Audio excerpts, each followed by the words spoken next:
홍해가 갈라져서 물이 벽처럼 쌓이고 그 사이 마른 길로 통과했던 이스라엘 백성들은 그 경험을 하면서 아마 가나안 땅에 들어가는 길이 영광스러운 승리의 길이 될 것이라고 생각을 했어요. 왜냐하면 하나님이 함께 하셔서 홍해도 가르시고 걸어보지도 못했던 그 길을 걷게 하시는 것을 보니까 앞으로 어떤 것을 만나더라도 하나님이 함께 하심으로 승리할 것이라고 생각을 했습니다. 그런데 그들의 기대와는 정반대로 홍해를 건넌 후에 수르 광야에서 물 없이 3일 길을 여행해야 됐습니다. 수르라는 말은 벽이라는 뜻이에요. 아마 이집트와 팔레스타인을 갈라놓는 경계가 수르 광야였던 것 같습니다. 그러니까 여기를 기준으로 하여 이쪽은 이집트, 이쪽은 팔레스타인이에요. 그런데 이 수르 광야는 사막이기 때문에 모래와 울퉁불퉁한 자갈들로 되어 있었습니다. 그런 길을 걸어가려면 반드시 필요한 게 뭐예요? 물이 필요합니다. 그런데 3일간 여행을 함에도 불구하고 물을 전혀 얻지 못했습니다. 물을 얻지 못했다는 것은 그냥 물 없이 갔다는 얘기가 아니라 물이 있을 만한 곳을 찾고 구해봤다는 거예요. 그럼에도 물을 얻을 수가 없었습니다. 출애굽을 할 때 이스라엘은 숫자를 셀 때 누구만 세요? 네, 장정 남자만 셉니다. 그러니까 나올 때 장정이 60만이라고 했으니까 거기에 어린아이와 여자를 포함하면 200만 명이 넘는 인원이 나왔어요. 이 많은 사람들이 3일 동안 물이 없이 사막을 가야 된다고 여러분 한번 상상을 해보십시오. 어떠한 모습이 벌어질까요? 아마 어른들은 그래도 좀 참겠죠. 근데 아이들은 뭐예요? 칭얼칭얼대고 울고 보채고 물을 달라고 때를 쓸 겁니다. 그래서 우리가 생각하는 거하고 좀 다른다라고 저는 생각되는데, 왜냐하면 지금 이스라엘 백성들은 누가 함께 하셔요? 하나님의 임재의 상징인 구름 기둥이 그를 둘러싸고 있기 때문에 그렇게 막 머리가 벗겨질 정도로 뜨겁지는 않았을 거예요. 그럼에도 3일 동안 물 한 방울 없이 지나가야 되기 때문에 얼마나 힘든 여행이었는지 모릅니다. 아마 어린 자녀들의 눈에는 핏발이 쓰고 혀는 갈라지고 입술은 새카맣게 타들어가면서 울고불며 엄마 아빠에게 물을 달라고 요청을 했을 거예요. 그러나 이스라엘 백성들의 눈에는 오직 뭐밖에 안 보이겠어요? 물. 그렇죠. 3일 동안 물을 못 먹었으니 홍해가 갈라지는 기적도 하나님 베푸셨던 10가지 재앙의 기적도 다 어디론가 날아가 버리고 뭐밖에 없어요? 오직 물밖에는 그들의 눈에 보이질 않았다는 겁니다. 물밖에 안 찾았어요. 성경은 이 땅을 살아가는 우리들을 비유하여 가나안을 향해 생진한 이스라엘 무리와 같다라고 말합니다. 가나안을 향하여 나아가는 이스라엘 백성들처럼 하나님이 우리에게 약속해 주신 저 영원한 천국을 향하여 믿음으로 나아가는 우리들에게 있어서 이스라엘 백성들과 똑같은 상황이 우리 앞에 놓여진다면 여러분들은 이것을 어떻게 받아들이시겠습니까? 자, 27절을 보세요. 그들이 엘림에 이르니 거기에 물새 멸돌과 종려나무 이른 그루가 있는지라. 자, 이스라엘 백성들이 3일 동안 물이 없이 여행을 하고 드디어 만난 곳에 뭐가 있었냐면 물이 있었어요. 그래서 얼마나 목이 마르겠어요? 그 물을 먹었더니 어떻게 돼요? 써서 도저히 먹을 수가 없는 상황에 처하게 됩니다. 우리는 마라와 같이 쓴 물의 환경을 만나게 되면 이 마라가 영원히 지속될 것으로 착각을 할 때가 많이 있어요. 마치 차를 타고 여행을 하다 보면 가끔 터널을 지나갈 때가 있죠. 터널 안에 들어가면 온통 뭐밖에 없어요? 껌껌하고 어두운 것밖에 없어요. 그런데 여러분, 그것이 영원토록 지속됩니까? 아니에요.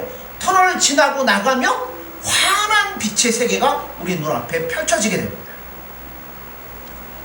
마라도 똑같다라고 저는 생각합니다. 마라와 같이 쓰디쓴 환경이 우리 믿음의 신앙의 길 앞에 놓여 있을 때가 있다는 거예요. 그런데 오늘 본문을 보세요. 마라가 때가 지나고 나면 뭐가 나왔어요? 엘림이라는 곳이 나왔습니다. 터널 밖에 분명히 밝은 세계가 있다는 것을 우리가 알아야 된다는 거죠. 이 마라에서 엘림까지는 낙타를 타고 가면 약 2시간이면 간다고 합니다. 2시간 후에 엘림이라는 곳이 있는데도 불구하고 이스라엘 백성들은 전혀 그 사실을 모른 채, 아니 기대하지도 아니하고 뭐에 빠져서 허덕이고 있어요? 절망과 좌절에 빠져서 허덕이고 있어요. 터널을 들어갈 때 이 터널은 영원토록 될 것이다, 아니잖아요. 우리는 뭘 알아요? 터널 끝나고 나면 환한 세계가 나올 것이다 알고 있기 때문에 터널에 들어가도 두렵거나 낙심하지 않습니다. 그런데 그걸 모르면 어떻게 되겠어요? 절망하며 낙심에 빠지는 거죠. 전도서 7장 14절에 보면 형통한 날에는 기뻐하고 곤고한 날에는 되돌아보아라. 이 두 가지를 하나님이 병행하게 하사 사람이 그의 장래 일을 능히 헤아려 알지 못하게 하셨느니라 라고 말하고 있어요. 형통한 날에 뭐 하라고요? 기뻐하라. 예수님 우리에게 은혜를 주실 때는 기뻐하고 즐거워라는 겁니다.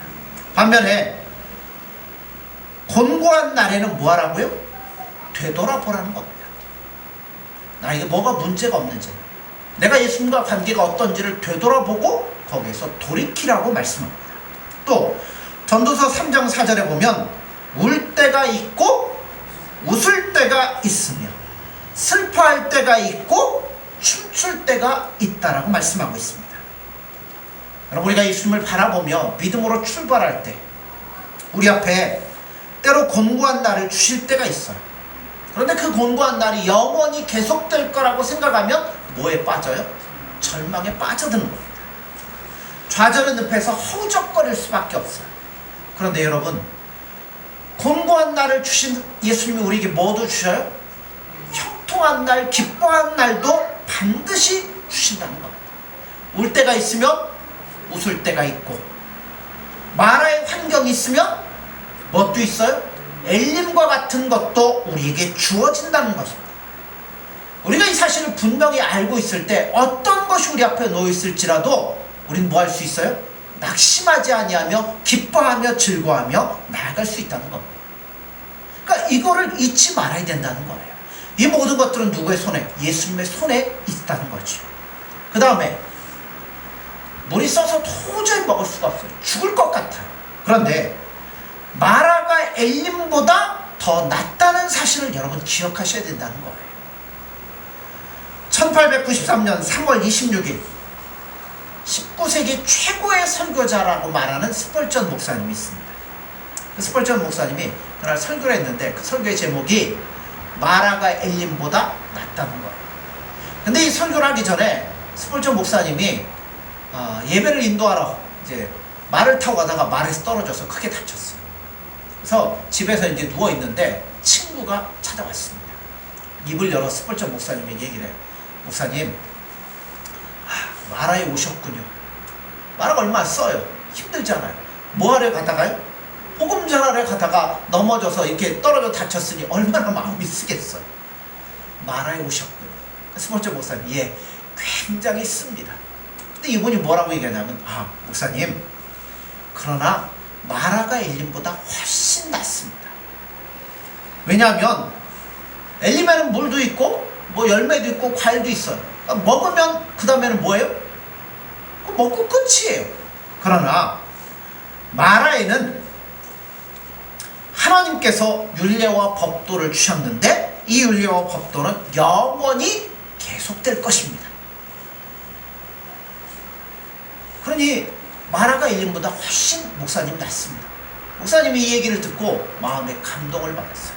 그래서 마라는 엘림보다 낫다는 설교를 목사님이 그 다음 주에 이제 몸이 괜찮아져서 하셨습니다.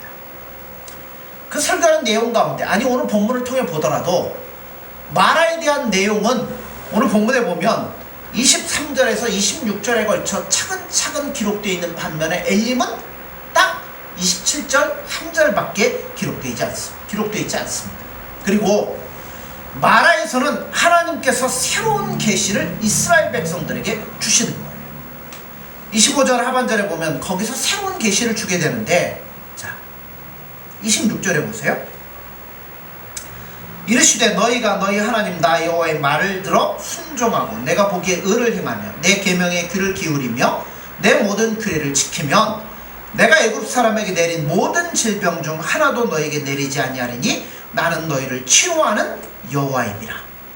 새로운 약속을 이스라엘 백성들 가운데 주셨다는 거예요. 그래서 뭐보다 뭐가 낫다고요? 엘림보다 마라가 훨씬 낫다는 겁니다. 시편 119편에 보면 고난당한 것이 내게 유익이라 이로 인하여 내가 주의 율례를 배우게 되었나이다 라고 말씀합니다. 우리는 마라와 같은 환경에 얼마든지 노출될 수 있어요. 그런데 그런 것에 처할 때마다 이 마라가 영원히 계속되지 아니할 것이며 이후에 뭐가 와요? 엘림이 반드시 우리에게 온다는 사실을 믿으십시오. 그리고 마라에 처해 있는 동안에 마라가 엘림보다 훨씬 낫다는 사실을 여러분 믿으셔야 된다는 겁니다. 그런데 이스라엘 백성들은 이 사실을 믿지 않았어요. 3일 동안 물 한 방울 없었고 또 물을 발견했는데 도저히 써서 마실 수 없었기 때문에 그들이 하나님을 원망하는 것은 어떻게 보면 이해할 수도 있어요. 왜냐하면 난생 처음 겪는 거잖아요. 그 전까지 어디에 살았어요? 이집트에 살았잖아요. 이집트는 물이라는 게 풍성해요. 수리시설이 잘 되어 있기 때문에 얼마든지 물을 마시며 먹을 수 있는데 그런 환경에 살다가 물 없이 3일 길을 걷다 보니까 얼마든지 원망할 수 있다는 원망할 수 있는 그들의 모습을 이해할 수도 있을 것 같습니다. 그러나 이해는 가지만 원망은 안 된다는 거예요. 마라 같은 환경 가운데서 원망하면 속이 후련하십니까? 에이 제기라 그러면 여러분 속이 시원하세요? 아니잖아요. 고린도전서에 보면 저희 중에 어떤 이들이 원망하다가 멸망시키는 자에게 멸망하였나니 너희는 저희와 같이 원망하지 말라라고 말씀합니다. 하나님은 원망하는 것 싫어하십니다. 그러므로 내가 지금 처한 고난으로 인하여 내 마음마저 하나님을 떠나게 되는 일을 삼가할 수 있어야 된다는 거예요. 쓰디쓴 물을 먹는다고 내 마음마저 써서는 안 된다는 거예요. 그럼 이걸 어떻게 막을 수 있을까요? 25절 보세요. 모세가 여호와께 부르짖었더니 여호와께서 그에게 한 나무를 가리키시니 그가 물에 던지니 물이 달게 되었더라. 거기서 여호와께서 그들을 위하여 법도와 율례를 정하시고 그들을 시험하실세 라고 말했어요. 자, 우리 마음이 마라와 같이 쓰디쓴 마음으로 바꿔지지 않기 위해서 해야 될 게 있다면 뭘 해야 되냐면 부르짖으라는 거예요. 모세가 여호와께 부르짖었다는 말씀이 나오는데요. 부르짖는다. 부르짖는 것도 종류가 있어요. 두 종류가 있습니다. 첫 번째는 백성들의 부르짖음이에요. 출애굽기 14장에 보면 자 바로 이 전 상황이에요. 바로가 가까이 올 때 이스라엘 자손이 눈을 들어 본즉 애굽 사람들이 자기들 뒤에 이른지라 이스라엘 자손이 심히 두려워하여 여호와께 부르짖었다고 그랬어요. 근데 어떻게 부르짖냐면 이렇게 부르짖어요. 그들이 또 모세에게 이르되 애굽에 매장지가 없어서 당신이 우리를 이끌어내어 이 광야에서 죽게 하느냐 어찌하여 당신이 우리를 애굽에서 이끌어내어 우리에게 이같이 하느냐. 어떤 부르짖음이에요? 원망의 부르짖음이라는 겁니다. 바알 군대가 쳐들어오고 앞에는 홍해가 있을 때 꼼짝없이 죽게 되었다고 하나님을 원망하고 모세를 원망하며 원망에 부르짖었어요. 자, 또 다른 부르짖음이 있죠. 이때 누가 부르짖어요? 모세가 부르짖습니다. 자, 13절에 15절이에요. 14장 13절에 15절 한번 보세요. 모세가 백성에 이르되 너희는 두려워하지 말고 가만히 서서 여호와께서 오늘 너희를 위하여 행하시는 구원을 보라. 너희가 오늘 본 애굽 사람을 영원히 다시 보지 아니하리라. 여호와께서 너희를 위하여 싸우시리니 너희는 가만히 있을지라. 여호와께서 모세에게 이르시되 너는 어찌하여 내게 부르짖느냐. 이스라엘 자손에게 명령하여 앞으로 나아가게 하고. 자, 여기 보면 모세가 여호와께 부르짖는 걸 볼 수 있는데요. 모세 부르짖음은 백성들의 부르짖음과 달랐어요. 뭐라고 부르짖어요? 너희는 가만히 서서 두려워하지 말고 가만히 서 오늘날 너희를 위하여 행하시는 구원을 보라 라고 말씀합니다. 근데 아직 구원이 임했어요? 안 했잖아요. 구원이 임하지 않은 상태, 홍해는 그대로 남아있고 뒤에는 애굽의 군대가 쳐들어오고 있습니다. 그런데 누구를 신뢰하고 있어요? 하나님을 신뢰하면서 구원을 부르짖고 있습니다. 여러분, 마라와 같은 쓰디쓴 환경이 우리 앞에 다가올 때 우리의 마음마저 쓰게 변화되는데, 그 쓴 물이 쓴 마음으로 가는 길을 차단하는 원리는 딱 한 가지, 예수님을 신뢰하는 거예요. 아직 모든 것이 이루어지지 않았음에도 모세는 뭐하고 있어요? 예수님이 하실 것이라는 것을 신뢰하고 그 구원을 선포하고 있다는 겁니다. 여러분, 예수님을 전폭적으로 신뢰하고 그에게 부르짖는 것이 불신앙의 고리를 끊어버릴 수 있는 유일한 길이라는 겁니다. 자, 오늘 25절로 가보죠. 25절에 보면, 자, 모세가 여호와께 부르짖었더니 여호와께서 그에게 한 나무를 가리키시니 그가 물에 던지니 물이 달게 되었더라. 자, 누가요? 누가 지시했다고요? 하나님이 지시하셨다는 겁니다. 다른 말로 얘기하면 예수님이 뭐 하신다는 거예요? 지금 이 상황에 개입을 하신다는 거예요. 플로리다에 가면 사사푸라라는 나무가 있고요. 페루에 가면 에루바 간단이라는 나무가 있고요. 인도에 가면 페루넬리라는 나무가 있다고 합니다. 이런 나무들은 쓰디쓴 이 물 같은 데다 집어던지면 어떤 효과를 발휘해서 그 물이 달게 변화된다고 하는데요. 근데 이 지역에 지금도 살고 있는 베두인 민족에 의하면 이 지역에는 그런 나무가 없대요. 사사푸라도 없고 에루바 간다니도 없고 페루넬리라는 나무도 없대요. 그런데 여기에는 그런 나무는 없지만 누가 계셨어요? 예수님이 계셨다는 겁니다. 쓴물을 달게 변화시키는 예수님이 여기에 계셔요. 그래서 어떤 환경, 어떤 것도 바꿔주며 변화시킬 수 있는 예수님이 이곳에 계심을 우리가 바라봐야 된다는 겁니다. 자식이 없어서 얼마나 힘들어했던 한날, 어떻게 보면 쓴물이죠. 마라와 같은 것이죠.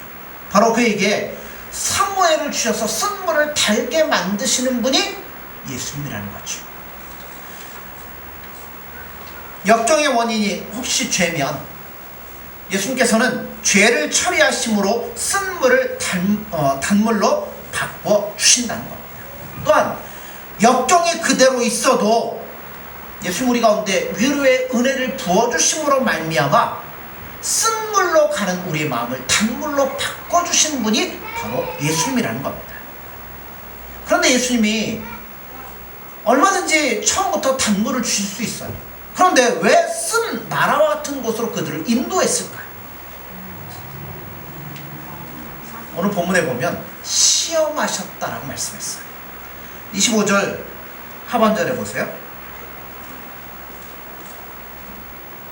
거기서 여호와께서 그들을 위하여 법도와 율례를 정하시고 그들을 시험하실세. 하나님께서는 하나님의 백성들을 종종 시험해 보십니다. 왜 시험해 보실까요?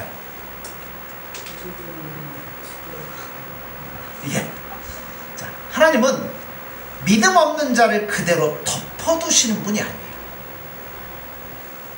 쭉정이를 알곡으로 착각하도록 내버려 두시는 분이 아니라는 거예요. 쭉정이는 쭉정이라는 것을 그대로 보여주신다는 겁니다. 그리고 쭉정이는 다 까불어버리고 알곡만 남도록 만들어 주신다는 겁니다. 그러려면 내가 쭉정인지 알곡인지를 뭐 해야 돼요? 알게 하나님이, 예수님이 시험을 하신다는 거예요. 그 시험은 정확하십니다. 우리 신앙이 몇 점인지 정확하게 알게 하는데요. 자, 출애굽기 15장으로 가면 14장에서 뭐를 건너요?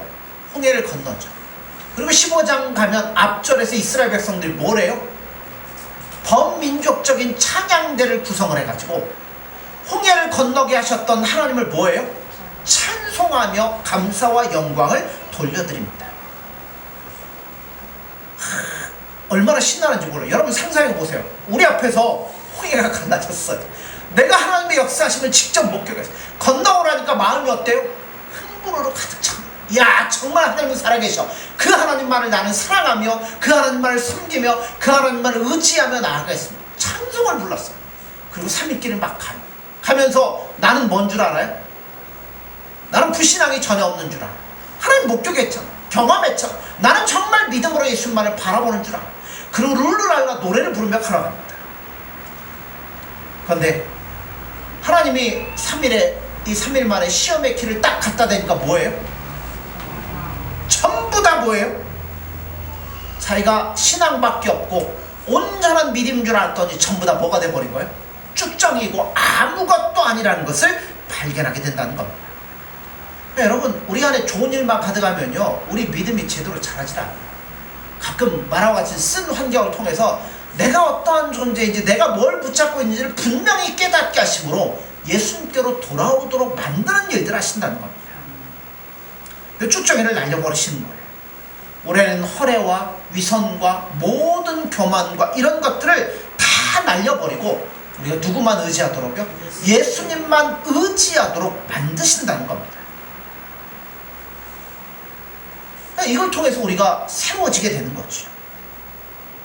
그러므로 우리는 이러한 시험을 통해서 자기를 철저하게 부인하고, 내가 잘 되는 줄 알았더니, 그렇잖아요. 우리가 기적을 목격하고 나갈 때 이스라엘 백성들 노래 불렀던 것처럼 우리도 얼마든지 그럴 수 있어요.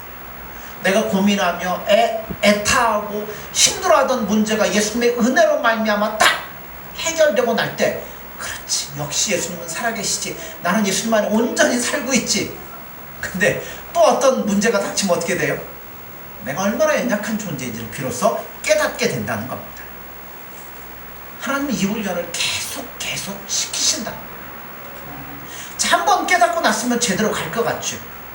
안 되더라는 거죠.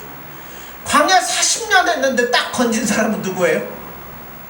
2명이죠. 여호수아와 갈렙 2명 딱 건집니다. 그리고 20세 밑에, 20세 이상은 다 죽고, 아이들 어려서부터 이걸 목격하며 자랐던 그 아이들만이 가나안 땅에 들어가게 됩니다. 루터는 이런 말을 했어. 공급이 떨어지면 우리의 믿음도 곧 사라진다 라고 말씀합니다. 이게 우리의 현실인 것 같아. 잘 되어지고 모든 게 은혜스러울 때는 정말 믿음에 서 있는 것 같지만, 그 공급이 떨어지면 어디로 좌절과 절망과 실망으로 떨어질 때가 얼마나 많은지 모른다는 거예요. 원망하고 불평할 만한 환경에 있는 쓴 물을 만났을 때 그것이 쓴 마음으로 연결되려고 하는 순간에 우리는 이걸 아셔야 된다는 거예요. 그리고 우리 마음을 누구에게로 붙잡아 매야 되냐면 예수님께로 붙잡아 매셔야 된다는 겁니다. 그분은 살아계신 분이십니다.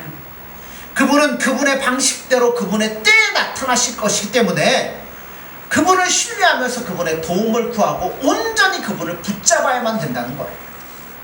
신명기 8장 16절을 보면, 내 열조도 알지 못하던 만나를 광야에서 내게 먹이셨나니 이는 다 너를 낮추시며 너를 시험하사 마침내 내게 복을 주려 하심이었느니라 라고 기록하고 있습니다. 뭐 주려고요? 복 주시려고. 시험을 통해 낮추고 오직 예수님만을 붙잡는 사람으로 만들어가지고 그 안에 은혜를 무한정 부어주시려고 우리 가운데 이런 일을 하신다는 거예요. 그러므로 사랑하는 성도 여러분들, 도무지 해결하지 못하는 죄의 문제 때문에 괴로워하십니까? 아니면 질병의 문제로, 정신적인 고통의 문제로, 가정의 문제로 해결되지 않는 쓰디쓴 마라와 같은 환경 가운데서 여러분 낙심하지 마십시오. 우리 예수님께서 인생을 치료하시는 명의이신 것을 반드시 기억하십시오. 여러분 아프면 어디 가셔요? 병원 가시잖아요. 병원도 돌팔이한테 가시겠어요? 잘하는 사람한테 가시겠어요? 잘하는 사람 가면 치료 잘 받고 빨리 나아서 건강해지는 거죠. 근데 예수님은 못하시는 게 없잖아요. 못 고치시는 게 없잖아요. 오직 우리 인생의 명의이신 예수님께 모든 것들을 붙잡아 매셔야 된다는 거예요. 예수님은 지금도 우리와 함께 계십니다. 우리가 예수님을 신뢰하고 예수님께 부르짖고 예수님 앞에 온전하며 순종할 때 우리 인생을 얼마든지 치료해 주실 수 있습니다. 지금 우리에게 뭐 예루박 한 단위 뭐 이런 나무는 없을지라도 누가 계셔요? 예수님이 우리 옆에 계십니다. 그러므로 그분 바라보면서 오늘 저 승리할 수 있는 저와 여러분들이 되어지기를 간절히 소원합니다. 기도하겠습니다.